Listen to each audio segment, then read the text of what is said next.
Hey everybody, welcome back. This is HD, and once again we're going to be doing some more ladder games. I know I promised you guys that I would be doing a lot more ladder games, and I have been playing quite a bit, actually.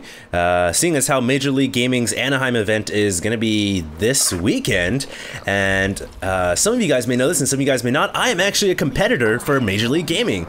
That means that I'm going to be there playing, and hopefully not getting knocked out of the first round. I don't know.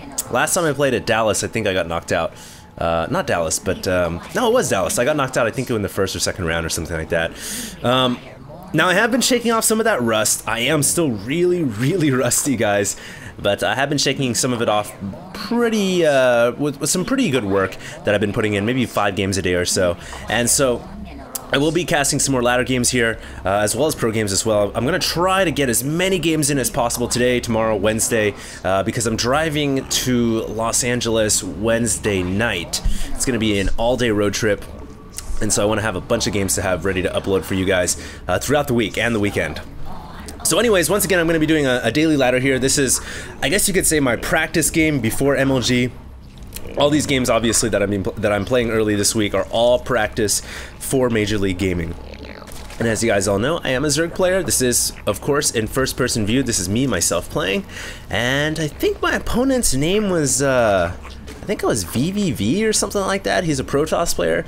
I'm not too familiar with him. All I know is, you know, I think he's like a Masters or High Diamond player or something like that. Unfortunately, I still haven't been promoted to Masters yet, and that's because the leagues apparently are locked.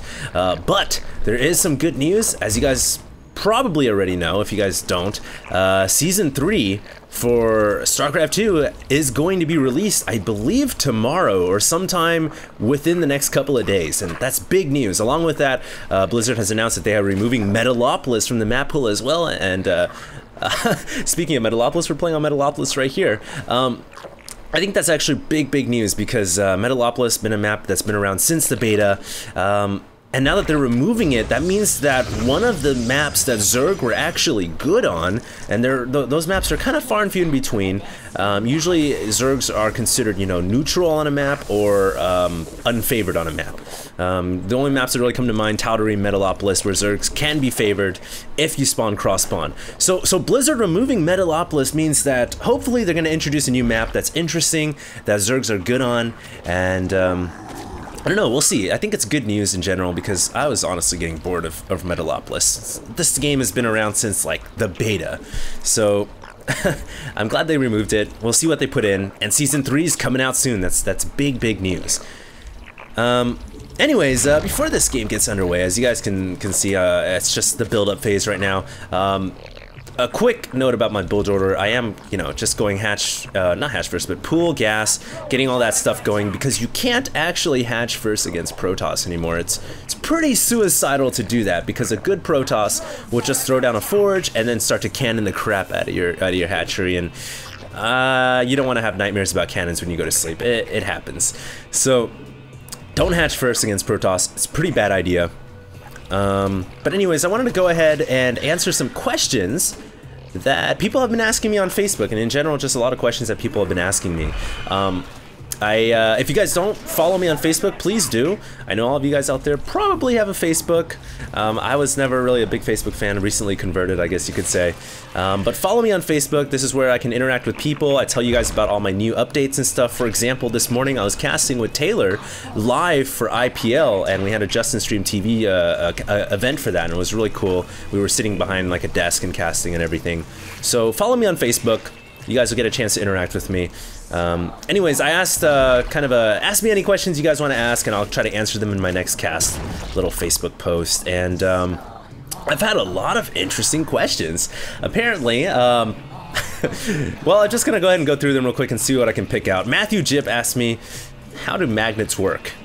Well, Matthew, I really don't know. I would imagine they have something to do with positive and negative polarity, and something to do with I don't know, the magnetism. A couple of other interesting questions here. What happened with Husky?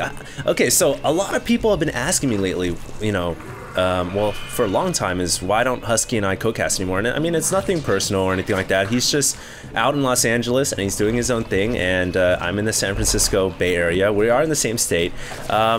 And I guess you could say we don't really cast as much together anymore. He's really busy out in Los Angeles, and I'm kind of busy doing my own thing out here.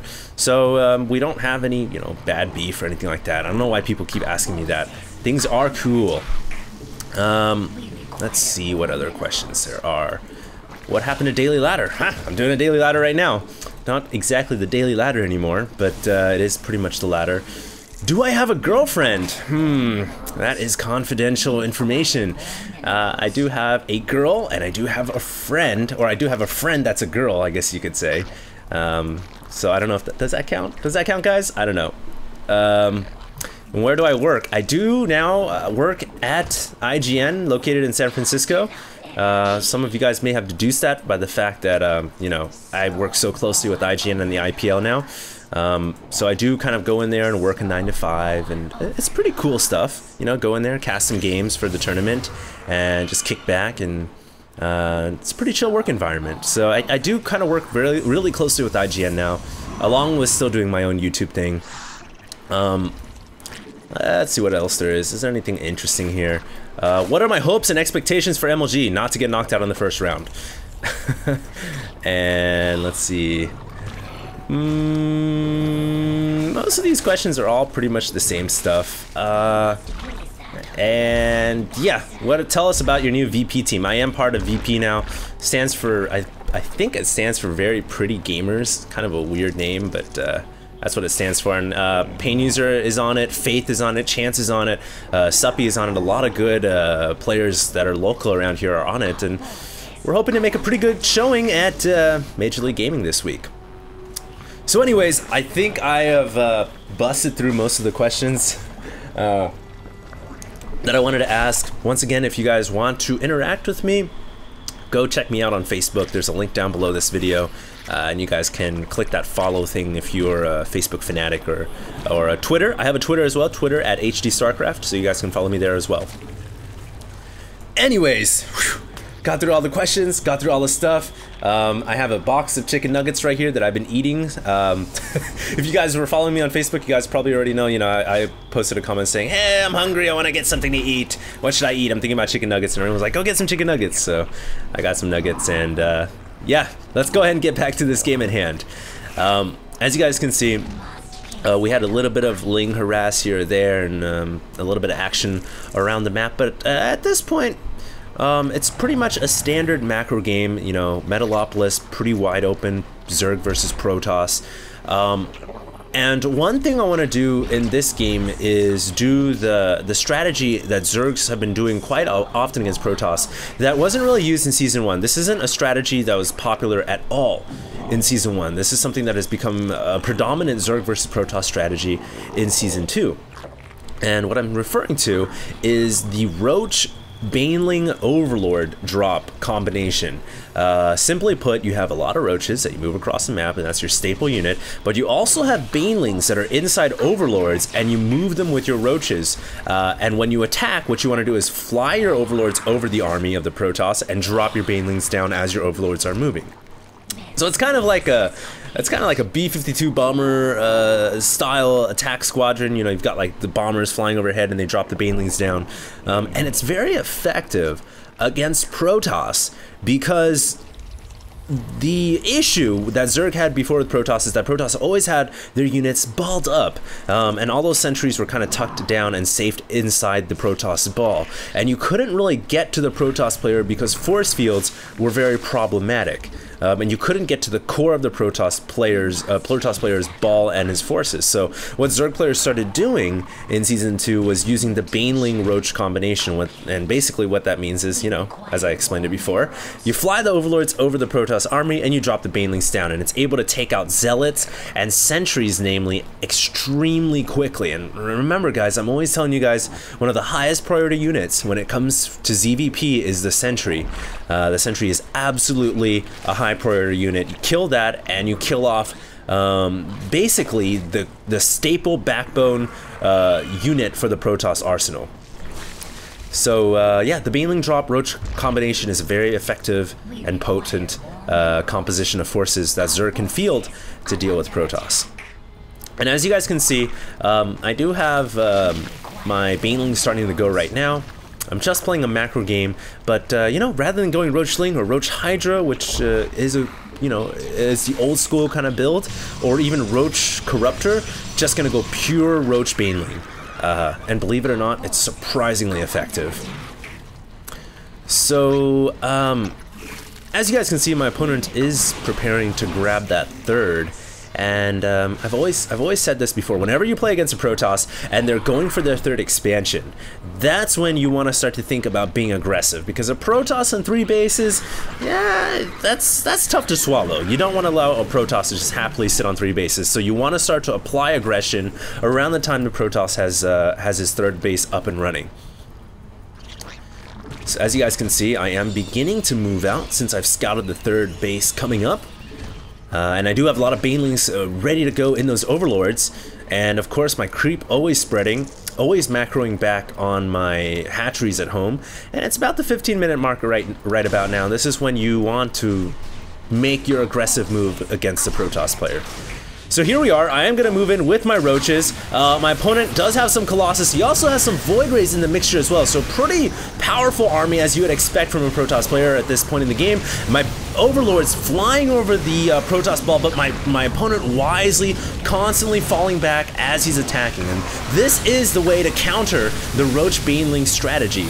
If you're a Protoss player and you're dealing with this, you do not want to just engage head on. You always want to be falling back and using your force fields to keep the Roaches at bay. So you're falling back, keeping the Roaches away, and slowly, methodically sniping out those Overlords that are packed with Banelings with your Stalkers. And that's the way to deal with the Roach Baneling style. Now, since my opponent was, you know, he's pretty good, he was able to defend that relatively easily, despite my Ling reinforcement. As you guys can see, I made a bunch of Lings and I tried to run them in. I'm not sure if I ended up killing off the Nexus or not, but my opponent was able to defend pretty well. I've decided to go with this kind of a tech switch. And this is just simply something that Zerg players can do. If you're dealing with a Protoss player who has the forces necessary to deal with, you know, your current composition, one of the nastiest things that you can do to them is just do a complete 180-degree tech switch. And this is something that is unique to the Zerg race that not every other race can do.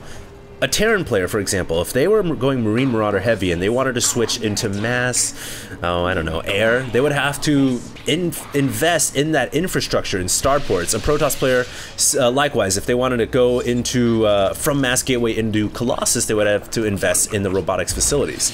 But a Zerg just has to invest in one building, the Spire, the Baneling Nest, the Infestation Pit, and they can all produce out of the hatchery. So utilize this to your advantage. And as you guys can see, my surprise attack of Mutalisk completely catches my Protoss opponent off guard. He's not prepared for it whatsoever, and I'm able to deal serious damage to his forces. And on top of that, it's a nice counter to my opponent's Void Rays. You know, I kind of noticed, hey, my opponent's got Void Rays, so, you know, what's a good unit to counter Void Rays? Obviously the Mutalisks. So, here I am going to have to fall back here. I end up losing a couple of Mutalisks, but that's okay. I was able to do some pretty decent damage. One of the key things to remember is all the while that you're harassing with Mutalisks, all the while you're harassing with Banshees or Void Rays or whatever, remember the most important thing you can be doing, rather than microing your forces, is making sure you're producing stuff back at home. The very worst thing is if you're microing and you're doing a great job and you're killing all these probes and you know, you're harassing the mineral line, and then you look back to your main and your bases and you have 3,000 minerals, 3,000 gas, and you have no attacking units. And your opponent attacks you with his whole army, and you lose the game. So remember, macro always more important than micro at the lower levels. It looks like we have another big attack right here. My opponent ends up storming himself, so I am able to dodge it with my Mutalisks, taking a little bit of damage. But my opponent really has quite the powerful ball right here. I'm not entirely sure if I'm going to be able to break this, and it looks like my opponent is gonna be able to kill me. However, when you're playing ZvP, one of the most important things to remember is trading armies with the Protoss is always better than allowing him to max out. Don't let your opponent max out. Trading is always the more, I guess you could say, best situation, so to say. You always want to trade with your opponent. You never want to allow him to max out. And there I was able to trade with him, and because I've got so many bases, I'm able to re-macro very, very quickly. Also note, I did drop some lings behind my opponent's expansion as well. It's just a good idea in general to drop lings, drop roaches, harass your opponent, keeping them on their toes. And it's really easy to do. If you have the time, just load a couple lings in an overlord, shift queue your overlord to your opponent's expansion, and then just add the last command to the queue, which is just D for drop. So it's a very handy way to just harass your opponent, and you just harass and forget. Now, I am kind of switching into this heavy Ling Muta comp, but my opponent has a lot of Archons and a lot of Templar. So when you think about it, don't just always be spamming your commands and doing things methodically and mechanically but not thinking. Always take a second to just sit back and think, what unit should I get to deal with this comp? And really the best unit that comes to mind here is the Roach. So as you guys can see, reinforcing here with a crap ton of Roaches. Storm and Archons aren't really that good against the Roach, specifically the Storm, because Roaches are so beefy and tanky. So I am going to engage here, but decide to fall back, waiting for a couple more reinforcements. Also using my good old spawn larva chick right there, which just basically allows you to jump from hatchery to hatchery and immediately spawn larva on all those hatcheries. And it's a really fast way to macro out your larva. But yeah, I'm just continuing to pump up units at home here, and one thing I guess I could do better here this game, I always try to criticize myself when I watch these replays, and you know, this is for my benefit and also your guys' benefit, is I think if I had spread my overlords maybe a little bit better, it would have definitely been more helpful. Obviously the problem is my opponent had Void Rays and early air units. So my overlords here are really all clumped up when the optimal situation is to have them kind of spread out across the map.